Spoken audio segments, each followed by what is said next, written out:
Abdullayeva Shirin Bahodirov estrada xonandaligi yo'nalishida Ispaniya va Rossiyada o'tkazilgan xalqaro san'at festivallari Grand-pri sohibasi.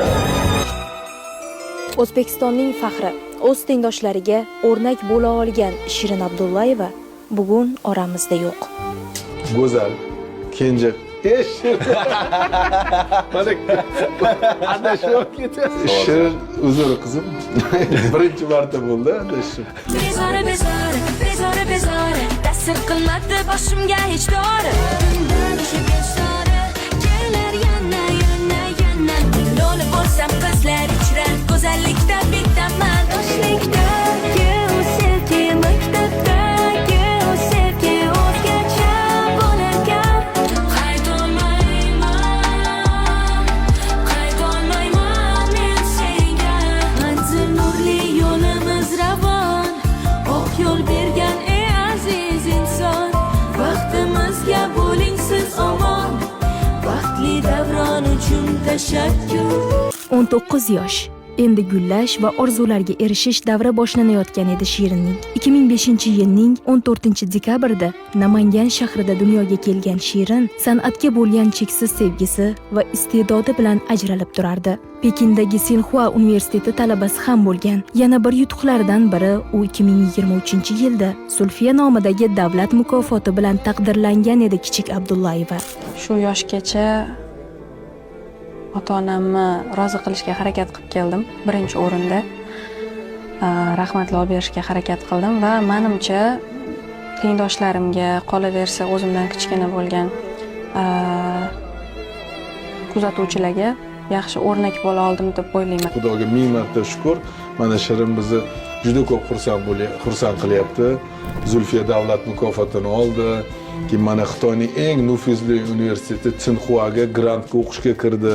Shirin Zo'rtava telekanalining Ertalabdan salom, uxlamaysizmi ko'rsatuvlariga bir necha marotaba mehmon sifatida kelgan. Samimiy va dadil javoblari bilan u ko'plab dastur sonlarini esda qolarli qilgandi. Xush kelibsiz Shirinxon. Rahmat. Tomoshabinlar bilan so'rashib olishingiz mumkin.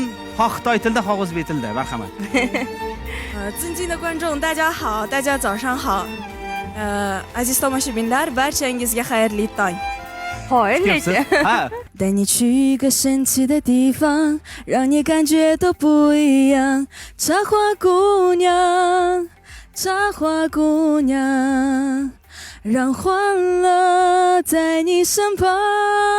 Shirinni o'limi nafaqat ularning oilalariga, balki butun bir O'zbekistonimizga katta yo'qotish bo'ldi. Sababi Shirin ko'p ishlar qilgan. Mana qisqa 19 yil muddat ichida o'zining umri davomida juda ham barakali umr kechirdi. Qayerga borsa ham, tadbirlargami, konsert dasturlarigami, qayerga bo'lsa ham o'zimizning milliy kiyimlarda borardi. Shunisi bilan ajralib turardi hammadan.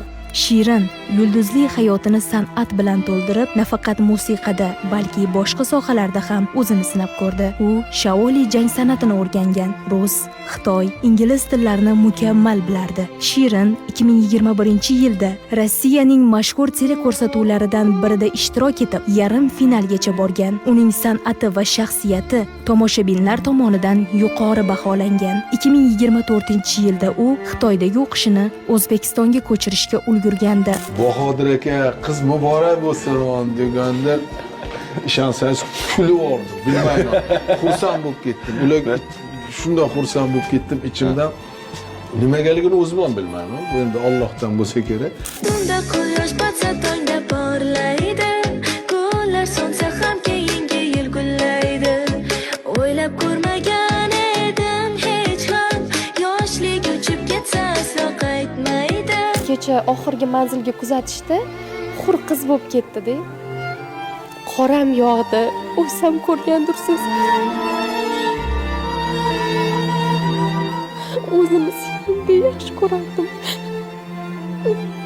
Bu Shirinni oilasi uchun emas, butun O'zbekiston uchun katta yo'qotish bo'ldi. Hech kim ishonmayapti. Izohlarda ko'rsangiz, yo'q, o'lmagan Shirin deyapti. To'g'ri o'lmagan Shirin butun umr qalbimizda qoladi. Lavhamiz qahramoni hali yosh edi.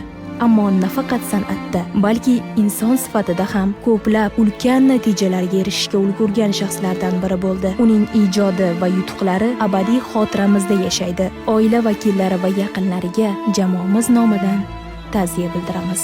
Bu kun Arofat Hakimjonova, Bekzodjon Zokirov, Toshkent.